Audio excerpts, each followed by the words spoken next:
Welcome to Growing Minds Through Stories, where wisdom meets storytelling. Unlock timeless lessons on finance, success, and life through powerful narratives from history to today. Ready to grow your... करण, एक होशियार graduate, अभी अभी अपना dream job software engineer का पाया था। वो अच्छी सैलरी कमा रहा था और दुनिया जीत रहा था। लाइफ अच्छी चल रही थी। वो आखिरकार अपने पेरेंट्स के घर से बाहर निकल गया था और अपने अपार्टमेंट में अपनी लाइफ शुरू करने के लिए एक्साइटेड था। वो खुद पर पैसे खर्च करने लगा, लेटेस्ट गैजेट्स और डिजाइनर कपड़ों जैसे चीजें जो वो हमेशा से चाहता था। शुरू में करण अपने एक्सपेंसेस मैनेज कर पा रहा था। वो पहले से ज्यादा पैसे कमा रहा था, लेकिन धीरे धीरे उसकी लाइफस्टाइल उसकी इनकम से आगे निकल गई। वो खुद को ज्यादा क्रेडिट कार्ड स्वाइप करते हुए पाया। वो खुद को ये कहकर जस्टिफाई करता था कि वो बाद में पे कर देगा।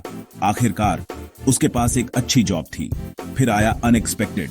उसकी मोटरसाइकिल, उसका मेन ट्रांसपोर्ट खराब हो गई। रिपेयर्स में उसकी सेविंग्स का एक बड़ा हिस्सा लगने वाला था।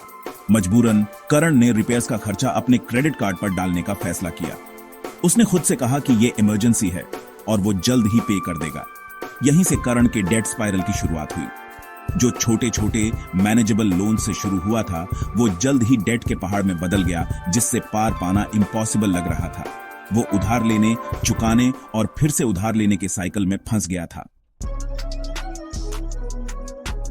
करण का मोटरसाइकिल रिपेयर के साथ डेट में पहला कदम शुरू में मैनेजेबल लग रहा था। उसके पास इसे चुकाने का प्लान था, लेकिन लाइफ में अक्सर मुश्किलें आती हैं। उसका रेंट बढ़ गया, अनएक्सपेक्टेड मेडिकल बिल्स आ गए और दोस्तों के साथ डिनर और ड्रिंक्स वाली उसकी सोशल लाइफ ने उसके एक्सपेंसेस बढ़ा दिए। अपनी लाइफस्टाइल और एक्सपेंसेस को मेंटेन करने के लिए करण क्रेडिट कार्ड्स और पर्सनल लोन्स पर ज्यादा डिपेंड करने लगा। वो कई क्रेडिट कार्ड्स मैनेज करता था, हर एक पर मिनिमम पेमेंट करता था, जबकि दूसरे मैक्स आउट कर देता था। क्रेडिट की आसान एक्सेस ने डेट जमा करना डिसेप्टिवली सिंपल बना दिया। जो कुछ छोटे डेट से शुरू हुआ था, वो जल्दी ही एक बड़े बर्डन में बदल गया। अपने फाइनेंसेस मैनेज करने की करण की शुरुआती कॉन्फिडेंस की जगह उसके बढ़ते डेट की चिंता ने ले ली। वो एक डेट स्पाइरल में फंस गया था और इससे बाहर निकलने का रास्ता अनक्लियर और डॉन्टिंग लग रहा था। करण का सिचुएशन यूनिक नहीं है। दुनिया भर में लाखों लोग ऐसे ही डेट साइकिल में फंसे हुए हैं। इसका कारण सिंपल है। उधार लेना आपको गरीब बनाए रखता है। जब आप उधार लेते हैं तो आप असल में वो पैसे खर्च कर रहे होते हैं जो आपने अभी तक कमाए नहीं हैं। इससे क्रेडिट और लोन्स पर डिपेंडेंस का एक डेंजरस साइकिल बन जाता है। उधार लेने की सबसे बड़ी प्रॉब्लम यह है कि इसकी एक कीमत होती है, इंटरेस्ट। इंटरेस्ट वो फी है जो आप पैसे उधार लेने के लिए देते हैं। इंटरेस्ट रेट जितना ज्यादा होगा, उधार लेना उतना ही महंगा हो जाएगा। ये इंटरेस्ट पेमेंट आपकी फ्यूचर इनकम को खा जाता है, जिससे पैसे सेव करना, इन्वेस्ट करना और वेल्थ बनाना मुश्किल हो जाता है। इसके अलावा डेट एक साइकोलॉजिकल बर्डन भी क्रिएट करता है। रिपेमेंट्स की कांस्टेंट वरी, फंसा हुआ महसूस करना और कई डेट्स मैनेज करने का स्ट्रेस आपकी मेंटल और इमोशनल वेलबीइंग पर बहुत ज्यादा असर डाल सकता है। यह स्ट्रेस आपकी प्रोडक्टिविटी, रिलेशनशिप्स और ओवरऑल क्वालिटी ऑफ लाइफ को और भी प्रभावित कर सकता है। Section 4, the vicious cycle interest rates, EMIs and lifestyle inflation. Debt के इस विशियस साइकिल में कई फैक्टर्स कंट्रीब्यूट करते हैं। सबसे पहले, क्रेडिट कार्ड्स और पर्सनल लोन्स पर हाई इंटरेस्ट रेट्स डेट को जल्दी चुकाना बहुत मुश्किल बना देते हैं। जितना ज्यादा टाइम रिपेमेंट में लगता है, उतना ही ज्यादा आप इंटरेस्ट में पे करते हैं और डेट साइकिल में और फंस जाते हैं। दूसरा, इक्वेटेड मंथली इंस्टॉलमेंट्स या EMIs सुविधाजनक लगने के बावजूद आपकी सेव और इन्वेस्ट करने की क्षमता को कम कर सकते हैं। EMIs बड़े डेट्स को छोटे मैनेजेबल मंथली पेमेंट्स में तोड़ देते हैं, लेकिन ये फिक्स्ड मंथली पेमेंट्स आपकी इनकम का एक बड़ा हिस्सा ले सकते हैं, जिससे आपके पास फ्यूचर के लिए सेव या इन्वेस्ट करने के लिए बहुत कम बचता है। आखिर में, लाइफस्टाइल इन्फ्लेशन डेट साइकिल को बढ़ाने में एक अहम रोल प्ले करता है। जैसे जैसे लोग ज्यादा कमाते हैं, वो ज्यादा खर्च करते हैं, अपनी लाइफस्टाइल को अपनी बढ़ी हुई इनकम के हिसाब से अपग्रेड करते हैं। इससे अक्सर ऐसी लाइफस्टाइल को फाइनेंस करने के लिए और ज्यादा डेट लेना पड़ता है, जिसे वो अफोर्ड नहीं कर सकते, जिससे कमाने, खर्च करने और उधार लेने का एक डेंजरस साइकिल बन जाता है। Section 5 the crushing weight of debt, emotional and mental toll. Debt का फाइनेंशियल बर्डन तो होता ही है, लेकिन इसका इमोशनल और मेंटल टोल भी उतना ही डेवास्टेटिंग हो सकता है। करण, जो कभी केयरफ्री और ऑप्टिमिस्टिक इंसान था, अब एंजाइटी और स्ट्रेस में डूब गया था।